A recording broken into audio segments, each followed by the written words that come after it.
muchas gracias por la invitación, Jimena, a esta conversación. Eh,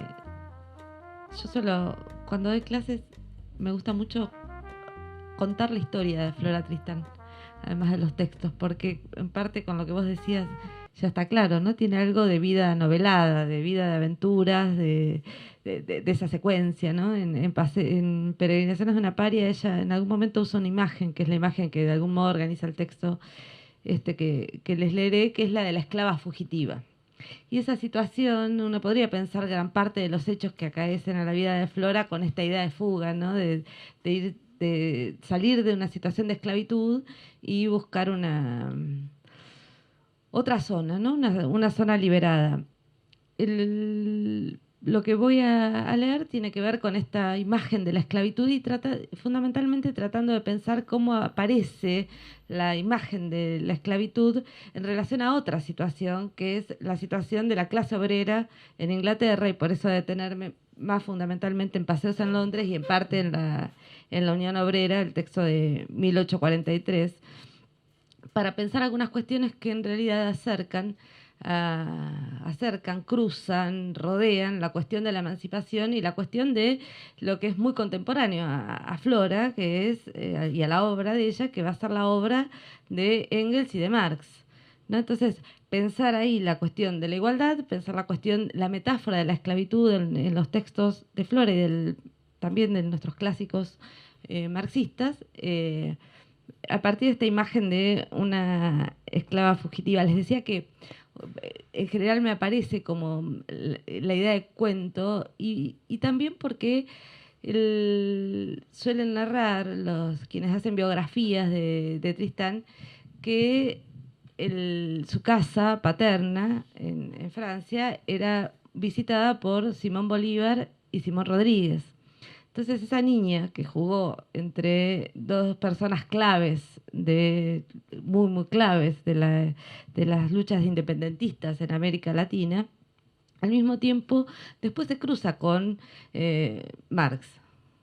Y entonces ese cruce Bolívar-Marx, que sabemos que el no cruce es uno de los dramas de las izquierdas latinoamericanas, y ese no cruce, porque sabemos que está ese texto de Marx sobre Bolívar, que hizo muy difícil la vida para todas las izquierdas de nuestra región, y que los esfuerzos, quizás se saldaron en parte esos desencuentros con las obras de José Carlos Mariátegui o de Pancho Aricó, ¿no? Que lo que trataron de buscar es eso que aparecían como zonas completamente diferenciadas, volver a pensarlas juntas, ¿no? Bueno, extrañamente, en el nombre de Flora, podríamos pensar que se cruzan esas posibles, distintas y contradictorias vías de la pregunta por la emancipación, ¿no? Una que nos lleva a las búsquedas de la independencia en América Latina, y la otra que es y al movimiento social en América Latina, y estoy usando términos de Aricó para pensarlo,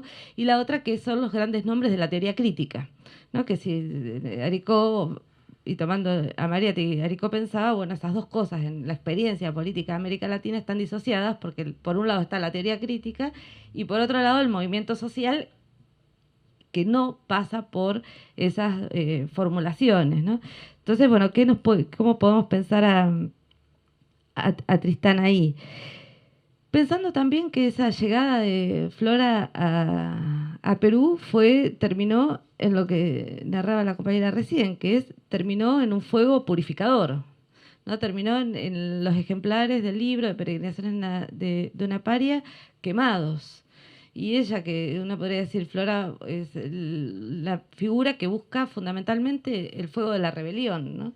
Y es condenada persistentemente a la hoguera de la Inquisición, porque hay algo de gesto inquisitorial que se comete con frente a ese libro. Decía que me voy a detener en libros que son un poco para nosotros latinoamericanos. Hay que pensar que ese viaje culmina 1838, ¿no? Es decir, todavía Sarmiento no había escrito El Facundo, Digamos, estamos en ese momento, es decir, que no se habían amasado ciertas interpretaciones que resultan después fundamentales para organizar las estructuras y las lógicas interpretativas del ensayo latinoamericano. Los años siguientes, cuando Flora vuelve a Europa, están muy signados por la persecución de su exmarido, por la agitación política y por una búsqueda de una escritura que me parece que se va volviendo cada vez más precisa y al mismo tiempo cada vez más airada, ¿no? Es una escritura que tiene algo de furia. En 1840 publica Paseos en Londres y 3 años después La Unión Obrera. Son dos libros muy diferentes entre sí, que comparten una idea de denuncia, un esfuerzo denuncialista y al mismo tiempo una idea de redención. Eh, y algo que me parece que es muy fundamental para ir pensándola, que son escritos de una socialista que considera que el corazón de todas las desigualdades está en la opresión de las mujeres. Es eso que está anunciado en Peregrinaciones de una paria, que está donde es claro cómo ella va descubriendo la cuestión de la opresión de las mujeres. Y en Paseos en Londres se afirma mucho más y en la Unión Obrera se convierte en un capítulo entero de afirmación de cómo pensar la igualdad y cómo es imposible pensar la apuesta por la igualdad si no pensamos desde la opresión a las mujeres. Así que empiezo por Paseos en Londres. Paseos en Londres es una crónica de viajes que nada tiene de la amabilidad del turista o del goce del dandy. Es una narración dolida, decidida desde un lugar sin pretensiones, ella dice bosquejo, impresiones, que no esquiva la crítica. Apenas se lean las primeras descripciones sobre los ingleses, es posible imaginar otra hoguera, como la que asomó en la plaza de Arequipa. La nación entera es acusada, Inglaterra, de servil observancia de la moda, acumulación de prejuicios, cultivo de reglas pueriles, mediocres y capaces de odio y persecución a quienes sobresalen. Federico Engels vive en Londres y Manchester en la década de 1840. En 1845 publica La situación de la clase obrera en Inglaterra. Estuardo Núñez dice que este libro, el de Engels, supera en su rigor crítico, informativo y estadístico al de Flora Tristán, aunque pudo estar estimulado por el precedente. Lo dice en el prólogo al libro de Flora. Le baja el precio. La convierte en precursora. Lo que advierte es que hay un tema importante, pero que no termina de saber cómo desplegarlo. Libros diferentes, pero la diferencia no se ajusta a la valorización que hace el peruano. Engels, como luego hará Marx en El Capital, trabaja a partir de los informes de los inspectores de fábrica. Toma de allí la crónica de las desdichas obreras, el trabajo infantil, los accidentes, la insalubridad y las infinitas jornadas de explotación. Cuando Marx prologa su mayor obra, le dice a los alemanes que no se regodeen en la miseria inglesa, que el libro habla también de Alemania, solo que en la cuna del capitalismo hay comisiones de investigación de las condiciones de trabajo que permiten analizar y considerar lo que en otros países transcurre en catacumbas. La cronista camina, va a barrios peligrosos. Como las mujeres no pueden asistir a sesiones parlamentarias, se enmascara como joven turco. Muchos adviertan la impostura y se arman corrillos. Ella confía en la caballerosidad que impide que la expulsen, pero debe aguantar las miradas airadas y los chistes. Narrar es parte de la aventura vital y del testimonio político. Importa el movimiento del testigo, el poder decir: vi con mis propios ojos, tomé distintos riesgos, fui a lugares que nadie se atrevería, llegué a los confines. Ese movimiento es central en todos sus libros, que implican desplazamientos y travesías. Cruzar el océano hacia Perú, cabalgar en América Latina, recorrer los barrios bajos, las cárceles y las fábricas de Londres, visitar pueblos y ciudades para hacer que la Unión Obrera pase del papel a la realidad, del texto a la organización. Lo suyo no son las estadísticas, sino las impresiones y el decir a viva voz. En Londres se respira la tristeza, anota. Como el gran cronista argentino pone en boca de un personaje de novela, Erdosín, la idea de que flota sobre Buenos Aires una nube de angustia. Los cronistas son sensibles a los climas y hacedores de climas. Por eso no es cuestión de rigor informativo, sino de interpelación sensible. Tristán comparte la indignación, el dolor, la conmoción que la atraviesa. También Engels, pero mediado por la voz de otro, que sí fue testigo, el inspector. El cuerpo de inspectores de fábrica había sido creado en 1833 después del debate por la jornada máxima de trabajo. Se discutía limitar a 10 horas el trabajo infantil. El capital nació chorreando sangre y lodo, escribió su mayor crítico en 1867. Nació, decía, con el trabajador libre. Libre jurídicamente y libre en tanto desposeído, carente de medios de producción. Flora y Federico no pueden dejar de pensarlo con relación a la esclavitud. Las condiciones en las que los trabajadores viven hacen ver el discurso antiesclavista como falso humanismo. Tristán escribe: la esclavitud no es a mis ojos el más grande de los infortunios humanos desde que conozco al proletariado inglés. El esclavo está seguro de su pan durante toda su vida y de cuidados cuando cae enfermo, mientras que no existe ningún vínculo entre el obrero y el amo inglés. Si no tienen obra por entregar, el obrero muere de hambre. Engels agrega que al esclavo le está asegurado la existencia por el interés particular de su patrón. El siervo tiene todavía un pedazo de tierra del que vive. Ellos tienen al menos una garantía para la simple vida, pero el proletario solamente puede contar consigo mismo y al propio tiempo no encuentra el modo de emplear sus fuerzas de manera de poder hacer algún cálculo sobre ellas. Flora grita: pero sí es todavía peor que la trata de negros. Por encima de esta enorme monstruosidad no veo sino antropofagia. Karl explica: la esclavitud disfrazada de los asalariados de Europa exigía, a modo de pedestal, la esclavitud desembosada en el Nuevo Mundo. Ser libre de morir de hambre o de ser explotado hasta el final. De eso se trata. Marx, una vez más, va hacia el problema de la apariencia y la verdad. La diferencia, sin embargo, es más profunda. La esclavitud solo podía ser abolida, la condición obrera pudo ser reformada. Si la crueldad de la explotación hace imperceptible la diferencia, esta existe y por eso se puede discutir la jornada máxima de trabajo o las condiciones de las fábricas. En el fondo, Flora, Federico, Karl creían más en la ruptura total que en las reformas posibles. Engels lo dirá explícitamente: la salida es la revolución. ¿Cómo no gritar así ante los niños de 5 o 6 años trabajando hasta el agotamiento, ante las obreras hambrientas y despedidas cuando parían, ante los hombres exhaustos en jornadas de 16 horas y salarios míseros? Antropofagia, acto humano de comer humanos. Si el hombre es el lobo del hombre, es también su carcelero y su devorador. Marx desplaza: no es un problema de personas, sino de relaciones sociales que se encarnan. No se trata de bondad o moral del capitalista terrateniente, sino de las lógicas mismas de la acumulación. La cronista no es imprecisa, aunque esté indignada. Más bien despliega una trama en la que se conjugan las distintas opresiones y si moraliza cuando mira hacia los estamentos dominantes, no lo hace para juzgar a los oprimidos. Porque mientras Engels cae en el pantano del racismo culturalista a la hora de pensar a los migrantes irlandeses, Tristán señala que el barrio de Saint Gilles, el de los inmigrantes, es un hojaldre de miserias. Tanto que duda de seguir caminando. Escribe: cuando de pronto recordé que era el medio de seres humanos y que en medio de mis hermanos me encontraba, de mis hermanos que sufren desde siglos, en silencio, la agonía que rendía mi debilidad. Recuerda la tarea que cual misión se había propuesto, la de examinar, dice ella, una a una todas las miserias, y en la exigencia sobre sí anticipa el estoicismo cristiano de Simone Weil. Fábrica, barrios, cárceles y prostíbulos.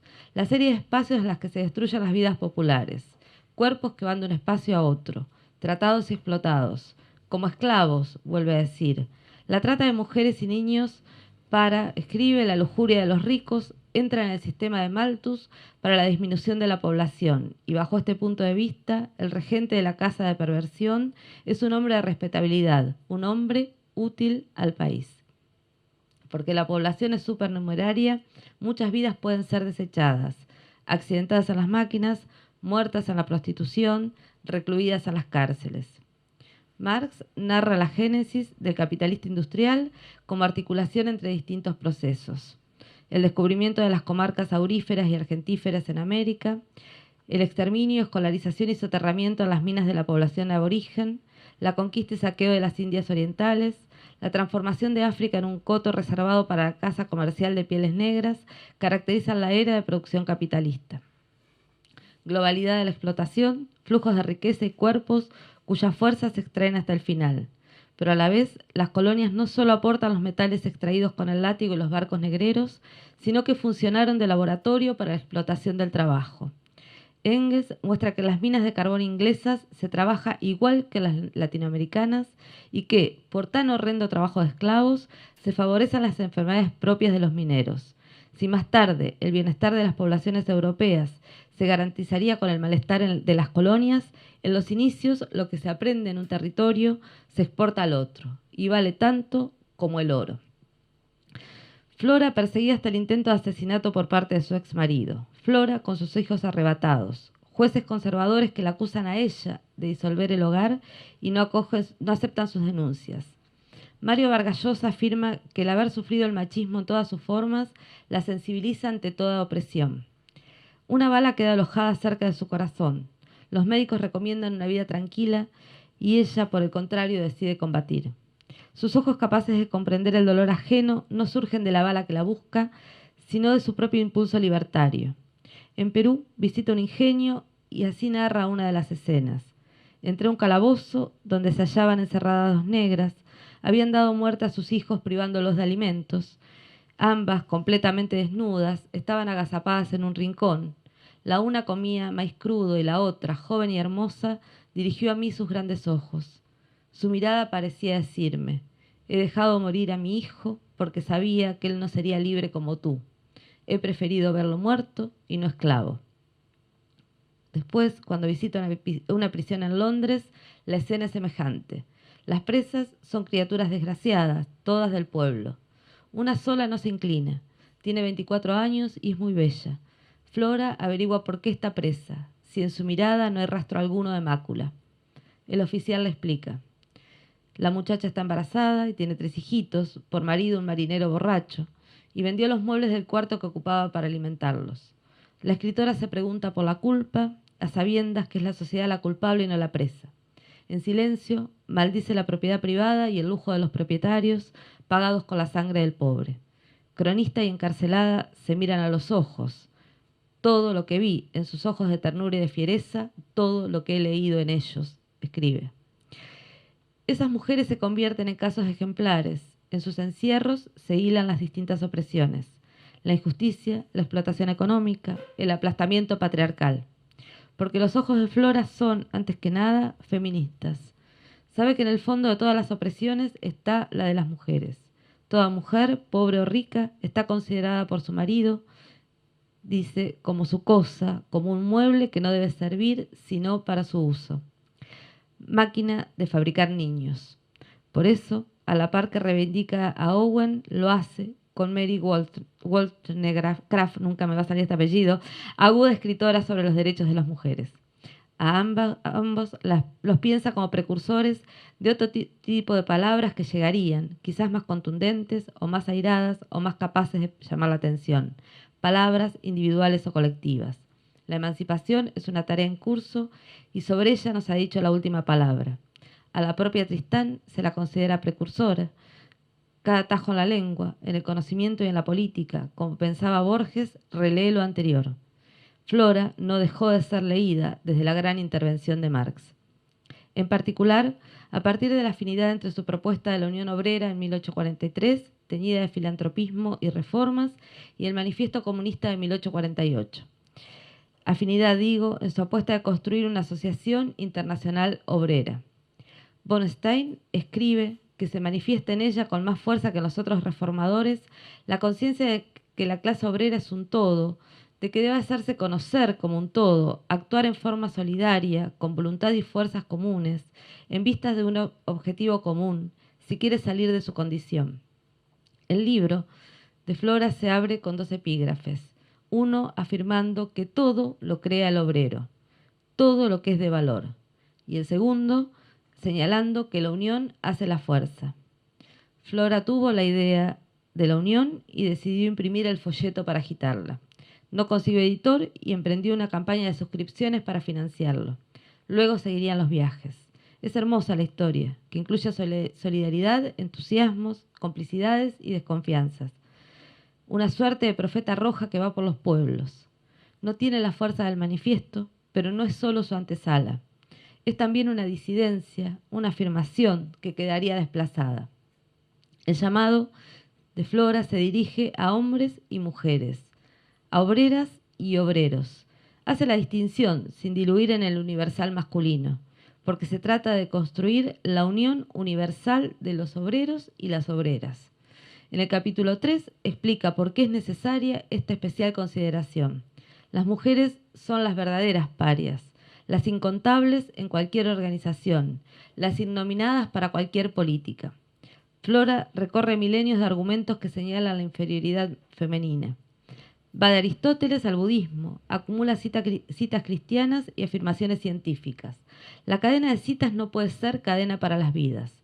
Compara, ¿qué pasaría si recorremos los menoscabos hechos en toda la literatura sobre los proletarios? ¿No se dijo acaso que no podían gobernarse ni tener derechos? Pero llegó 1789 y con la revolución el saber sobre sí mismos, el reconocimiento como ciudadanos. Lo que falta a las mujeres es su propio 89, su revolución. La escritora explora la tristeza de una vida cotidiana amargada por la servidumbre femenina, no solo para ellas, sino también para sus atribulados amos, que ahogan en el alcohol la imposibilidad de una pareja feliz. Contrapone el hogar imposible de las peleas y el reproche, contrapone a ese hogar una vida en común entre iguales, y escribe con lúcida precisión: reclamo derechos para la mujer porque estoy convencida de que todas las desgracias del mundo provienen de ese olvido y desprecio que hasta hoy se ha hecho de los derechos naturales y imprescriptibles de ser mujer. Todas las desgracias del mundo, así dice.